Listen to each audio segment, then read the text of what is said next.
Iba nga talagang magmahal ang SB19 fans ang 18. Talagang kapag naagrabyado ang grupo, nandyan sila para dumipensa. Pero napaka mapagmahal nila. Hanggat maaari ay ayaw na lang ng pumatol sa anumang mga issues. Dahil ito rin ang gusto ng SB19. At ang mga sumusuporta sa SB19 ay talagang minamahal nila. Pero bakit tila may agam-agam sila pagdating sa ABS-CBN? Bakit nga ba hindi tila komportable ang fans ng SB19 sa nasabing network?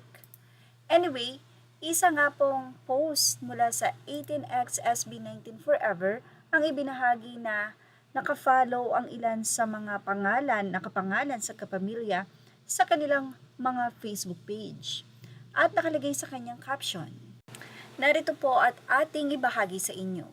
Si ni 18 Berry Mommy G, ABS-CBN page, naka-join sa SB19 group. Ano to, spy? Masaklap kasama pa to sa mga GDM no? Tapos nilalabas yung mga confidential information.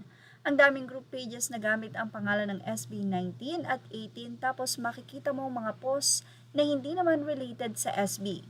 Nagpo-promote pa ng ibang art. Anyway, isa sa ibinahagi niyang post ng nasabi nga pong mega kapamilya ay ibinahagi nila ang pagbati ng P-Pop King ng SB19 sa Bini matapos ang matagumpay nilang performance sa Coachella. SB19 congrats Bini!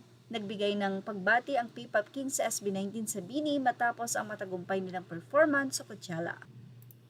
Say ng mga fans, kaya mas okay yung di-auto-approve yung mga pinupost, especially sa GP ng 18 daming spy ngayon ng over the backod. Well, ang ilang 18 ay naniniwalang isa itong dirty tactics at pinuri ang SB19 sa pagiging humble. Samantala, say pa ng ilan, sana naka-private na lahat ng GCs, even group page. Ingat tayo yung mga hindi loyal sa SB19, iwan sila. Nood, support muna po kayo sa concert ng SB19 sa SMDC. Please join the 18 crowd. Thank you.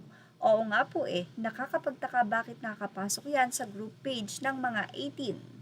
Anyway, dahil nga sila ay kapamilya page, kaya naman lahat ng may kaugnayan sa mga talent nila ay kanila nga pong ipinupost. Siguro happy lang ang ABS-CBN or ang nasabi nga pong mega kapamilya na ito na bumati nga po ang SB19 sa Bini sa matagumpay na pag-perform nila sa Coachella. Siguro lang din ay nandoon ang pag-iingat ng 18 dahil na rin may mga experience na hindi naman natin alam. Well, yan ang ating Showbiz Now update. Images are all credit to the rightful owners. Thank you for watching Showbiz Now.